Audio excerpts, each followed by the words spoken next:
প্রাকৃতিক সৌন্দর্যকে শত লক্ষ গুণ বাড়িয়ে তুলতে এবং প্রকৃতিকে নতুন রূপে সাজাতে বৃষ্টির যেমন ঝুড়ি মেলা ভার, ঠিক তেমনই এই অকাল বৃষ্টিতে কিন্তু আমাদের সকলেরই গাছগুলো বেশ কিছুটা ক্ষতিগ্রস্ত হয়ে থাকে। যদিও আমি একজন ছোট ছাদ বাগানি, কিন্তু তার সত্ত্বেও আমারও কিন্তু বেশ কয়েকটা গাছ ক্ষতিগ্রস্ত হয়েছে। আজ থেকে ঠিক 10 দিন আগে অর্থাৎ 20 ফেব্রুয়ারিতে আমাদের এখানে মানে কলকাতা শহরে কিন্তু হঠাৎই বৃষ্টি নামে।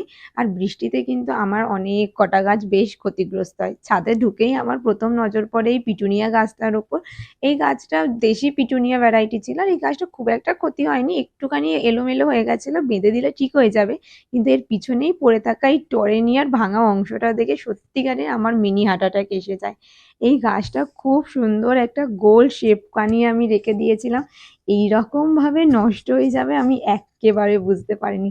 ঠিক তার থেকে একটু আগিয়ে গিয়ে আমি লক্ষ্য করি এই জবা গাছটায় আজ প্রথমবার 5টা ফুল একসাথে ফুটেছিল, আর যার মধ্যে সবকটা ফুলই কম বেশি পুরো একেবারে জল পড়ে চুপসে চাপসে গেছে।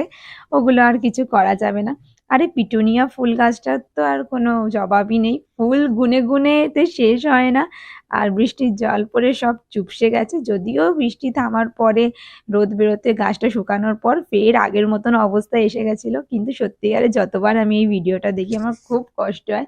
ফুলগুলো সবকটা একেবারে মরচে চুপসে একাকার অবস্থা। তারপর আমি একটু আগাতেই দেখি আমার এই সাদা গোলাপ গাছটা, যে কিনা পয়েন্সেটিয়া গাছটাকে একেবারে জড়িয়ে বেঁকে বুকে একেবারে নিচু হয়ে রয়েছে। আর এই টমেটোর চারাগুলো, এদেরকে সাপোর্ট দিতে ভুলে গেছিলাম, ব্যাস এরাও কয়েকটা উল্টে পাল্টে পড়ে রয়েছে। আর এই অ্যানুয়াল ক্রাইসেন্থেমাম গাছটা এত সুন্দর হয়েছে যে আমি কি বলবো, কিন্তু বৃষ্টির জল আর ঝোড়ো হাওয়াতে একেবারে উল্টে পাল্টে পড়ে গেছে। তারপর একে কোনো রকমের এই পিলারের সাথে সাপোর্ট দিয়ে রেখে আগিয়ে দেখি ধনেপাতা গাছটাও ওই একই অবস্থা।